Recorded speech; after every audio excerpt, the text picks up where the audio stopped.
Hello foodies, welcome to Foodie Rose. This is Vamshi. So summers have started and we think to have some chill drink to refresh our mind. So I'm back with another yummy recipe that is basic lemon juice. I'm going to make this lemon juice for two persons. So I have took two glasses and I'm going to add 1 tablespoon of lemon juice in each glass. Then I'm going to add 1 tablespoon of sugar in both the glasses. If you want to make your life more easy, you can add powdered sugar. And I'm also going to add 2/3 cup of water and 1/3 cup of soaked basil seeds.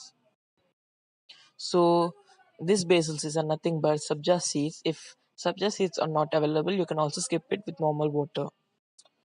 So you need to add a little bit of ice cubes and mix it. And that's it. Enjoy your drink.